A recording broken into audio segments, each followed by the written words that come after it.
More. Or War? Whatever.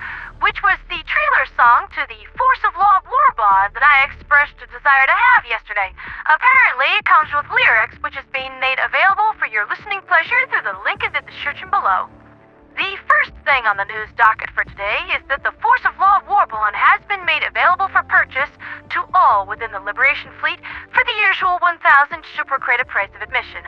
Because of the recent changes to the Superstore, the Grand Juror armor, the Badge of Order cape and title card, and the P92 warrant are available in perpetuity for an additional outpouring of super creds. So, no rush, no fear of missing out, just you, your mission, and the grind.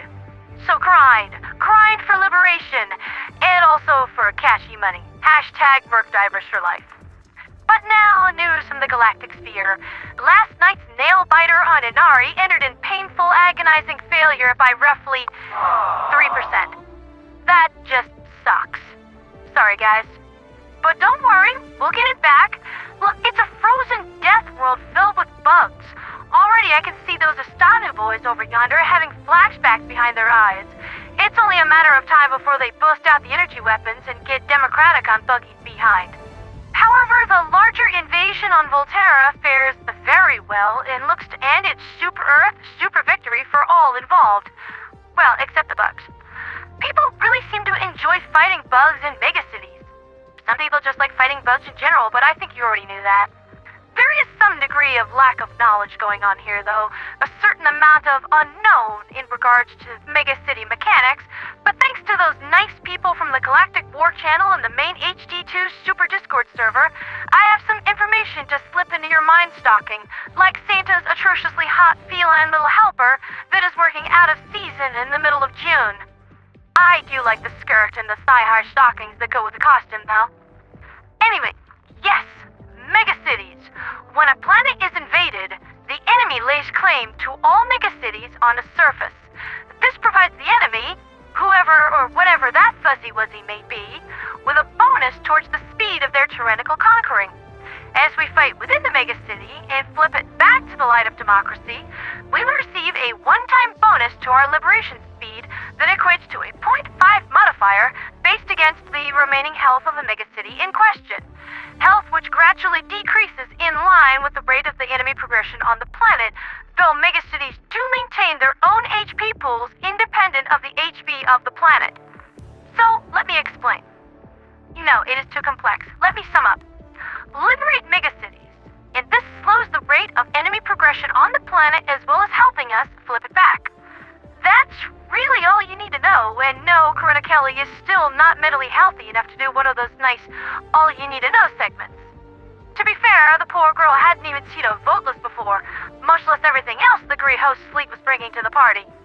Now, let's break into those presents that Santa's democratic little helper left under the tree for you, once again in the middle of June, and take a closer look at some of the new toys in the Force of Law WARBOND, starting with the AR-32 pacifier. I can see this swiftly replacing the Liberator as the most common rifle seen among the Liberation Fleet. With a 40-round magazine, medium armor penetration, and stunning bullets, this is exactly what I wanted it to be. A pummeler in assault rifle form, and serves as quite a multi-talented little workhorse. Unless your target requires anti-tank munitions to learn some humility, this is going to be at least marginally effective against pretty much everything. And your target is going to be stun locked in place until it's dead or you have to load up on the trigger for whatever reason. Damage per bullet is a little bit low, but the high rate of fire more than makes up for it. I can see this synergizing with Siege Ready to shoot well past good into the realms of great. This gun gets more than a passing grade and completely justifies Force of Law's purchase. If you have any plans on getting the WARBOND, get it for the pacifier at the very least. Moving on swiftly, the GL-52D escalator is outrageously effective to the point that I'm left wondering if it is actually bugged. It comes with a 6-round magazine that has to be round reloaded one at a time, and the Ministry of Prosperity could finish a tax audit on a megacorp before it's finished. Really, this reload time is slow, to the point that you're probably going to need to schedule it like vacation days at your crappy retail day day job. Well in advance, and your boss will probably forget, claiming that we're short-staffed again. Once you've got all 6 grenades loaded, the de-escalator can rattle them out with startling speed. And here's the critical part, dear listeners. While it says medium penetration on the info card in the armory, that only applies to the impact of the grenade itself. The lightning that is released from each grenade, that feels like the same lightning shot out by the arc thrower. You know, the one that has anti-tank 3 penetration and meshes up anything smaller than an Illuminate overship. That means that blowing your lightning load all over a charger's face is going to seriously mess that bad boy up. SPORE chargers are gonna go down like a bad night at the Super Taco Bell with a single magazine, pretty much regardless of location. Heck, just this morning, I blew up a Bile Titan's head with it.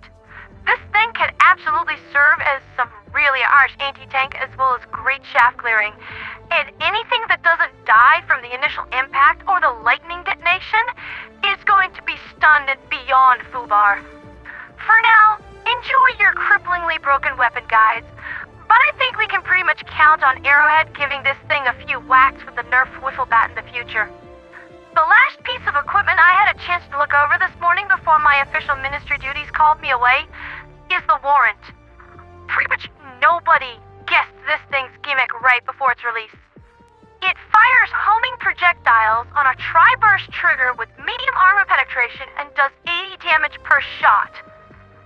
This thing just became my new best friend on the Illuminate Death Frontier, but not for the reasons that I thought it would. The Warrant is going to be capable of letting the air out of elevated overseers real fluffing fast. Not to mention fast, agile, frail targets like hunters and treekers that are annoying and probably need to be put in the dirt. When aiming, the Warrant presents a small lock-on circle similar to the spear or wasp, and the target tracking is tight. To the point that when you pull that trigger, you can be reasonably confident that your target will be struck. The targeting system seems to lock onto the target's tyrannical center of mass, but for most Terminids, if they're facing you, that is going to drive the bullets directly into their skulls, so it's actually a really effective weapon against them. By holding the reload button, you can swap to manual aiming instead of the lock-on system if you feel like you could do better. It's not advised, but the option is there. Now, how does the new armor stack up? Honestly, really effective against Terminids. Most bugs focus on attacking the chest with their claws, and ballistic padding helps out a great deal with that. Furthermore, the volley attack from nursing, bile spewers, and bile titans count primarily as explosive damage, guest-starring acid damage for its damage over time, according to the wiki. Apparently, the fortified armor park has always been really effective against them historically, and now ballistic padding works well for the same reason. That's been Liberty's latest with me, Pandion the Radio Angel. The other new toys, such as the Urchin and the Archer Guard Dog, will have to wait until later when I have more time to play around with them, but I am really looking forward to this. Is the Lightning Dog a valuable tool in the hands of the Democratic Diver? Or is it secretly an automaton sympathizer just waiting to unleash its high-voltage wrath upon the unwitting and unaware? Only time will tell. For liberty, for freedom, for democracy, and for Super Earth.